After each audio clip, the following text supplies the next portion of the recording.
Welcome to T-Boys TV. We are back again with another preview. Obviously, I haven't really done one of these pre-recorded ones in a while. It's usually just me and my dad dissecting it in the Hut Show. But obviously, we're here for a separate preview with Ollie from Sheffield United Way. How are you, mate? Yes, I'm good, thank you. And thank you. It's my fault. I'll let everybody behind the curtain. It's my fault we've had to pre-record this one. It's my dad's 70th birthday, so I'm going out tonight. So I had to, unfortunately, rearrange it a little bit. But no, thank you for having me on. And yeah, doing all right, We're doing a bit better this season, and my mood goes with however United are playing. So, whatever United are doing all right, I'll have nothing to complain about. How are you doing, mate? Yeah, I'm all good. When it comes to the football, not so good. But no, in general, I'm all good. And happy birthday to your dad as well today. There's no worries about that, mate, at all. We're here doing one now, so it's all good in that scenario. But yeah, a bit of insight going into it. So obviously, we take on Sheffield United now. What I will say over the years, last couple of seasons, games have been quite interesting in the sense of the away team is tend to be the team that's won. You look at obviously last season, obviously both of us won away. For us at that time, that 3-2 that we got, we thought, because we were both expected to be in the battle, we thought that could be a massive 3 points for us. Unfortunately, obviously wasn't to be. And then the 3-1 at Kenilworth Road. I don't know what happened from our side of things. I remember obviously did a reaction, and you were saying you deserved to win, and I don't totally agree. We just didn't turn up. I'll be honest. I think we heavily underestimated you guys as well. To be honest, because of how not so great this season was overall, and we were just overconfident, I feel. And I do feel we still bring a lot of that into this season because have been in the Premier League. And there's a lot of things that go with it, as well, the way we're playing and stuff. But I do think that is still a thing that's affecting us today. But other bits of insight going into it. So Luton have won their last two away league games against Sheffield United, having lost their previous three games at Bramall Lane between 1996 and 2022. Sheffield United have lost 14 of their last 18 league matches against teams names who starts with an L. So that's quite interesting. Winning two, drawing two. Luton Town have lost 9 of their last 12 away league matches, winning one, drawing two, scoring more than once in just one of those 12 games during a 4-3 loss to Bournemouth, which for me was the turning point in the Premier League that we were going to go down. Sheffield United boss Chris Wilder has won 5 of his last 7 league matches against Luton Town, winning with Northampton, which was 3 wins, Middlesbrough 1 win, and the Blades 1 win during his career to date. So he has a good record against Luton, over the years, given by that. And I mean, team news for us going into this game, it's still not great. Again, it's the same thing. I feel like I'm saying the same thing every week. 1 minute is good. Like there's one thing that comes out good, and then there's one thing that comes out not so great. So I'll start off with the not so great stuff from our end first. Morris will not be in this game, and I know obviously we were talking before we went on this, and you were very happy about that because he does have a good goal scoring record against Sheffield United. Obviously, he did score in the 1-0 win in the Championship last time we played at Bramall Lane in the Championship. And obviously, it's a massive part of that 3-2 victory last Changed year. the game when he come on. Absolutely changed the game when he come on last season. He came on the wing, I think, to sort of partner a little bit more with Adebayo. Such a good player. And I have to admit, I thought, because I know we've talked a lot, and I'm sure you'll come to it as part of your sort of analysis here about that formation where you've got the 3 at the back, you're not quite getting that same cover for the defence. And I was worried that you were probably going to maybe look to shift it, get Morris in, play the 2 up front, and really come on to us. So, yeah, it's good news from my perspective that he's not going to be fit for this one, I have to say. Yeah, no, absolutely. And I believe, I mean, let me know if I'm wrong in the chat, guys, but I believe that is the time I was calling for him to be dropped as well, just because he wasn't quite on form. And then he comes in and does that. He done that this season. I know he's injured again, but he come in, he got dropped against Sheffield Wednesday, come in, scored 2 goals. It's a massive part of us winning that game, so which you'd have been happy about. So Lied. that was always good for both of our ends in that sense. But no, so obviously that's happened. Obviously the players are still out. The likes of Pashioka's still out. Chong is still out as well, which I mean, this could be a blessing in disguise. And again, you don't wish injuries on no one, but in the sense of his form, it's not been too great for me since the opening day of the season where he did get the goal. He was probably one of the only rare positives against Burnley in the first game. But yeah, I mean, and then obviously we've got Baptiste back, which is the positive. He has been really good this season. And again, we're so heavily reliant on Doughty on set pieces, and it is a bit frustrating because I feel Baptiste is another player that can definitely take them. You've seen in glimpses of games where I know it's only a friendly, but Celta Vigo, right? He's knows the ball's going to come to him. Before the ball's come to him, he's looked, knows, where he's going to cross it, crosses it in, and we get a goal from it. He's done a very similar thing against Burnley as well for the goal we got in that game. Obviously, played it to Doughty, you headed it on to Chong for the goal. So for me, he's another option that we should take there. And then obviously you just got players to come back in the swing of things that have been anyway, but you have got to be a bit wary, i.e. the likes of, obviously Jacob Brown and that going into this game. But for me, we have to change the formation. Now I know I say it week upon week, but it has to change now. With so many games in. It's since that Brighton game where we won 4-0, it sort of gave us that confidence to feel like we should stick with it, or to Rob anyway, and we shouldn't. We shouldn't now. It's not working, especially when you go to places like Bramall Lane. We are going to have less possession, in my opinion. You want to be a heavy base possession team, which I'm not really interested in all that. Do you know what I mean? I'd rather have less possession and win the games. That's the main thing for me. But yeah, it's one of them where I look at it. We can't have two in midfield. I don't mind three at the back as long as you've got more cover, because if two in mid, it's not working. It's not working. So it's quite interesting. But how's your team news looking going into this one, Ollie?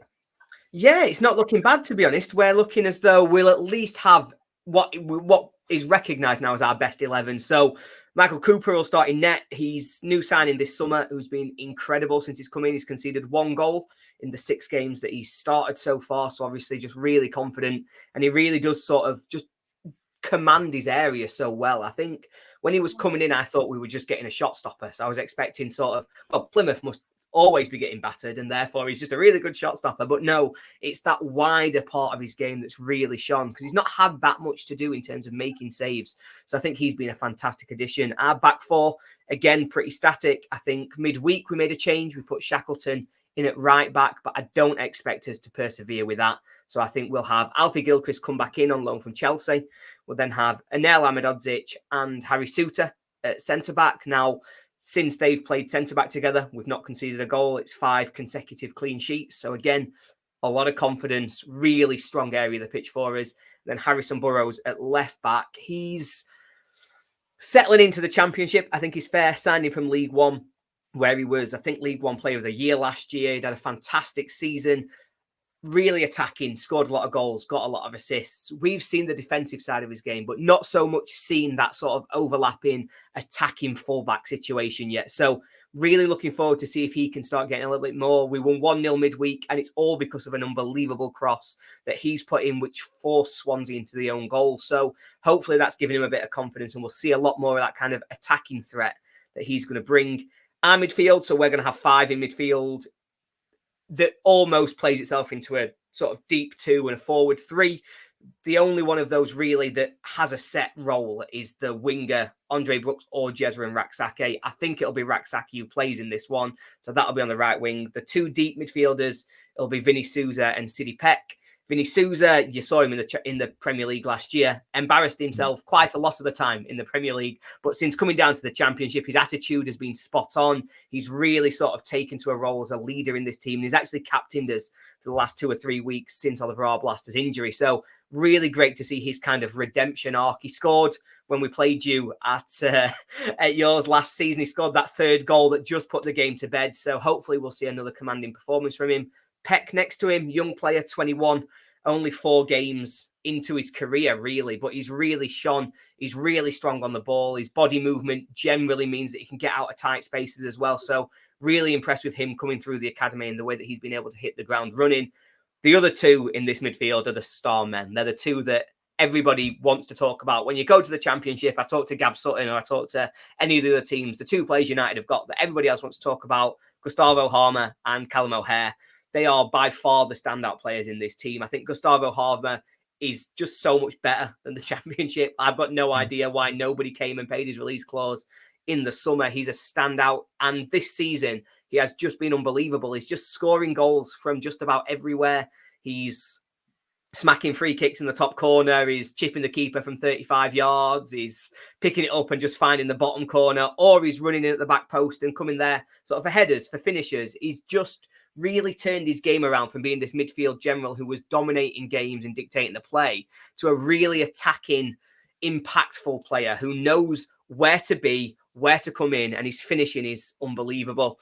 Callum O'Hare's not really got going for United. He's had some unbelievable games, but he's had other games where he drifts out of the game and he's quiet, but you just can't give him any time, any space. So they're the two we'll really be looking to create for us. If we're going to win this game, one of those two is going to have a really good game, because that's generally how we work. Because going forward, we're not scoring lots of goals. It's moments of magic, and it's coming from one of those two players. And then the big man up front, Kiefer Moore. Kiefer Moore has had an interesting start. Back to goal, holding the ball up, strength, winning it in the air. I'm not sure I've ever seen anyone better. He's just so strong. He's bringing players in. He's holding the ball up. He's driving us forward. But he's just having no impact at the moment in the penalty box. He's not creating chances. He's not scoring goals. So that's what we're looking for him to develop. And hopefully this might be the game that we finally see a little bit of that from him and he can get his goal to get himself started. Yeah, I'm pretty sure he actually has a good goal scoring record against us. I'm pretty sure I was at a game. I think it was obviously one of the former teams he was playing for, and I'm pretty sure he scored. And yeah, that weren't great. So yeah, I mean, hopefully for your sake, he can kick on, and Cooper. I just want to talk on him quickly. Again, he was before we got Kaminsky. He was a keeper we were apparently looking at for a good few seasons, and he does look good from what I've seen. And like you say, he's coming to Sheffield United, obviously done very well. Obviously been a part of getting them clean sheets as well as that really good defence. So yeah, it is a worry, especially like you say, 5 in midfield. When we've been playing 2 in midfield, and that's not even working for us. It's a worry. It is a worry for me. So we drive so much of our game through that midfield as well. When you look at sort of the style of play that United are trying to do, so much of it is trying to get the midfield high to really try and overrun the opposition. You'll generally see us with at least 5 players sort of as we're trying to attack that have tried to just overload that space whilst keeping that core. So Vinny Souza has just become a destructor this season. So if you're trying to get us on the break, he's generally the man who's going to be trying to break down the play, who's going to be flying into tackles, who's going to be covering in behind Burrows if he goes forward. So it's a really interesting dynamic for how the midfield's going to work. I think I would expect us, if you play the way that you have done so far this season, and if sort of the reports of the 2 in midfield and how that has been working together continues, I would expect us to win that quite dominantly, because we've had a really strong core in there, and particularly Peck and Souza. No midfield so far has really been able to overrun them or get on top of them. So I'd like to think they can continue that run, because it's been such an important part of our team that they're shielding the defence. So the defence are fantastic. They're dealing with what comes, but they're so well shielded that actually it's just a really cohesive unit all the way through that sort of back 7 from Peck, Souza, all the way back to Cooper. Yeah, and I think that's the thing with us. I actually think our back 3 that we're playing right now is good. It's just they're not having the cover. People say, they're making mistakes upon mistakes. For me, it's misleading. It's actually because they're not having as much support in front of them. And, it's not that I think our midfield's bad. It's just the way we're playing with the midfield. It's not working. You even see when we played Plymouth, you've got Kraus who's, come in and done brilliant. But then you've got, Clark alongside him who's not that kind of guy who can do that sort of. He's more of an attacking sort of minded midfielder. So that's the worry for me. But yeah, I might as well get into my lineup that I would go with. So I feel it is time to change it. We have to change it now. Will we change it? Probably not. But this is what I'd go with. So obviously Kaminsky in goal saved us against Oxford the other day, if I'm going to be honest. Done a triple save. Unbelievable goalkeeper. I feel sorry for him. Going into this season, I didn't think he'd have to do as much, but he has, most saves in the Premier League last year. This year, he's had to do so many as well. It's unbelievable, really, and great keeper we have at our disposal there. So that's one area that I don't mind not changing. Do you know what I mean? Yeah, you can have confidence in that bit because you've got that nailed. Yeah, yeah, exactly that.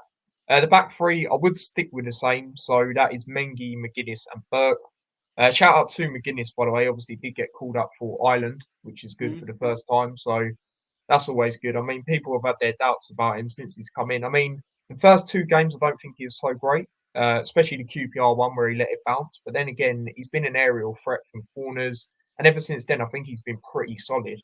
Mm-hmm. Against Sheffield Wednesday, I thought he was really good aerially, when the ball was coming out, heading it away and stuff. So stick with that. Mengi, he was good in the other game, cleared it off the line, I think twice or something. It's just crazy. Um, and then Burke again, I thought Burke was good. My only worry with Burke is managing him because we know he's quite in, his injury record's not the best. That's my only thing with him. But again, who have we really got else wise, other than Johnson? But again, you're going to put him on the left if you play him, and obviously Anderson's out, so not too many options. So you've got to go with him for me. I am going to go with Moses. Again, people want to see him higher up, but just wait to see what I go with, and then we'll go from there. Doughty on the left, again, goes without saying. The only thing with Doughty for me is I just don't like us being so reliant on him. Yeah. We know his crossing ability is unbelievable, but at the same time, there is other players that can take it. You're seeing things in games like he's going to have to go from one end to another end to take a corner. Plymouth were loving it when we was playing Plymouth. I was right near where they were, and they were loving it because we were just going to do the same thing over and over again. There was a moment where it looked like Moses was going to take it, but then he didn't. And Doughty took it. And I'll be honest, guys, there was a few boos. Obviously, if you was at the game, you'd know there's a few boos because it's not at Doughty specifically. He's been told to do that clearly, but it's like at the same time, why are we not changing it up? Why are we so reliant on one player to take it? It's frustrating. Yeah, you've got to mix it up, haven't you? And I think Yeah, I'm really interested for this game about that kind of dynamic of set pieces because we've been really strong defensively, but can't create going forward. But we have so many different takers that we're always changing it. And sometimes mm, I think we actually need more consistency. Like, actually, rather than having a different player take every corner, let's just let one person take 3 or 4 in a row, get a rhythm. And so it's interesting that you're almost the exact opposite of that. We probably need to, if Edwards and Wilder have a chat while we're there on the touchline this weekend, come together, they can mix it up a little bit, learn from each other, see how that works. the thing for me is I don't mind Doughty taking like loads, but I just feel we should have someone to take one on each side for Yeah. me. That's the thing for me because then for example, there was spells in games where we have had corners upon corners. Sheffield Wednesday, Plymouth to a certain extent in the second half, and he's just having to go across to the other side, and you know what he's going to do every time. He's either going to try and play it to the back post, or it's just not going to be a great delivery. You know, Yeah. it's frustrating. We need to change it up a little bit for me.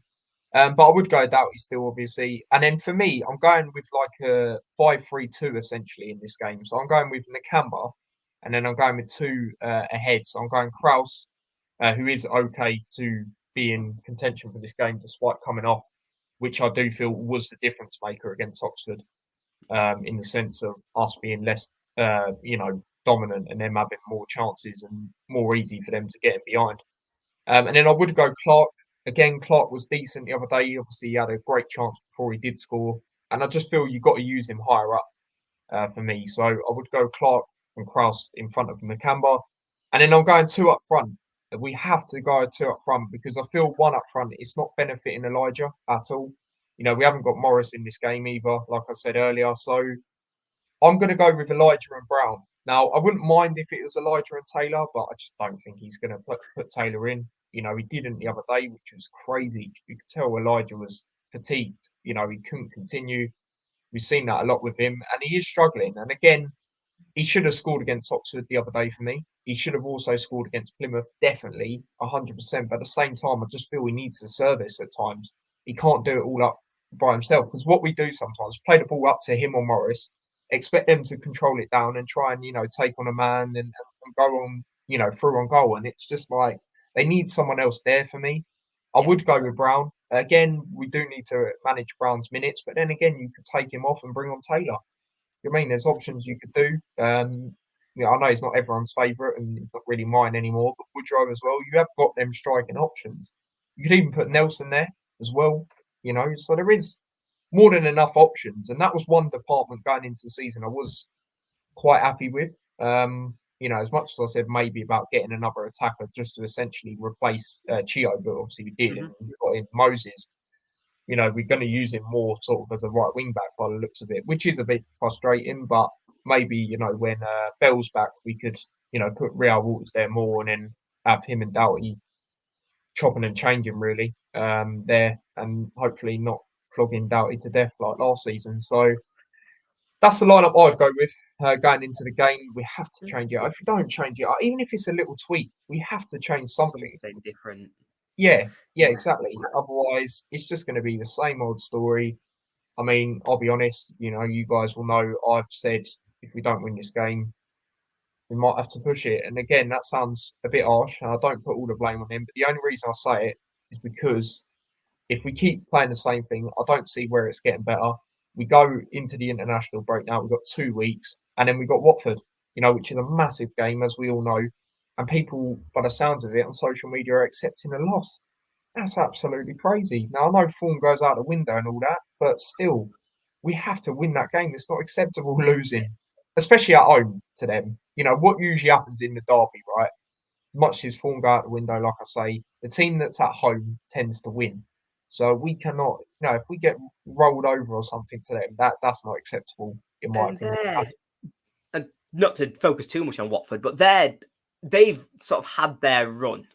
Yeah, And they're on yeah, the we other did. side of it now. So it's not actually the worst time that you want to be playing against them, but you've got to go into it with some momentum and you want to use your Yeah, international break to actually look at the differences that you can make. I agree with you. From what I've seen of Luton, you want to look at those changes to really see how you can bring it in. I think Adebayo is a fantastic player. I really like him. And looking at Luton's squad, it's him and Morris that I sit there and I think, Jesus Christ, I'd love to have them come and play for us. But he needs a foil, a partner.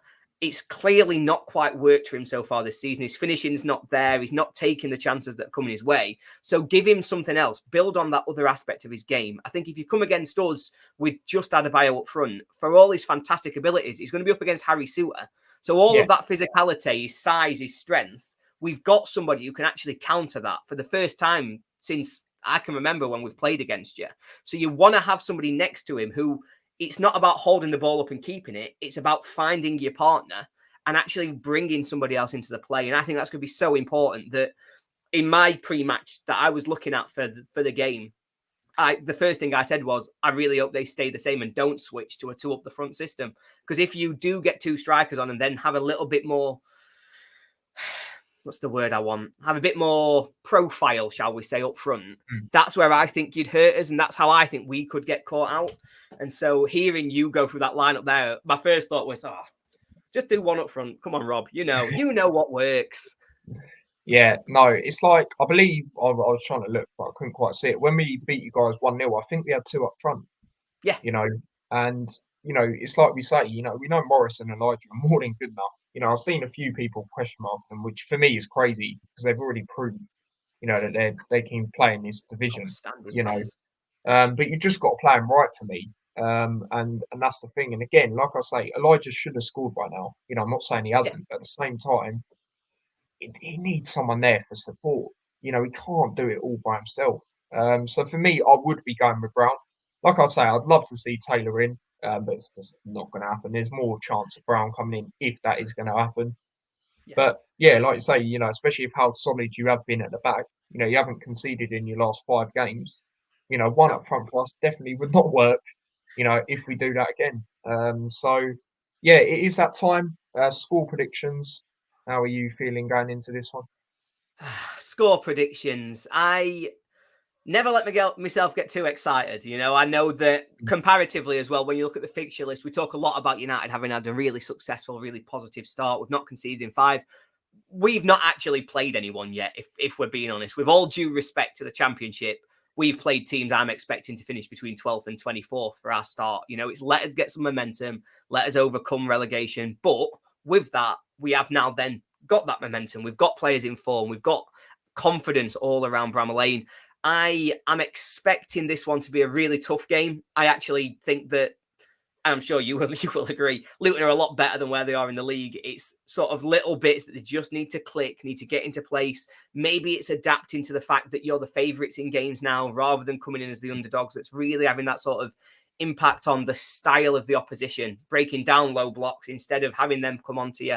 All of that stuff makes such a big difference. But I think in this game, it'll be more like Luton of 2 years ago. I think you'll be having a team coming onto you, playing onto you, maybe feeding you a little bit more. If you can adapt to that and make the changes, you'd cause us problems.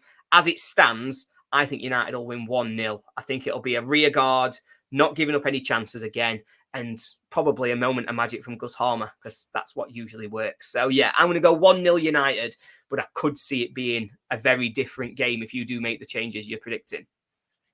Yeah, no, I'm hoping so, like everyone else, because it's just got to that stage now. We can see it's not working. Like I said earlier, even if it's a little tweak, we need to change something up. But yeah, as for me, my score prediction, I'm going to go for Sheffield United win as well. I'm going to say we do break that record of obviously you 5 without conceding. I do think we can score 1 if we do play 2 up front. Or it'd be a moment of magic from a corner or something, because we have still scored a few from a corner this season. But I do think you guys will win 2-1. I can see Hamer scoring again. He has a good record of scoring against us. Even when he was at Coventry, obviously, player final, did score in that game as well. So, quality player, always rated him. And yeah, I'll probably see Kiefer Moore scoring, to be honest, unfortunately. That'd be nice, just to get him going a little bit, because to be honest, from what I've seen in the last 8 games, I can rarely see Kiefer Moore scoring.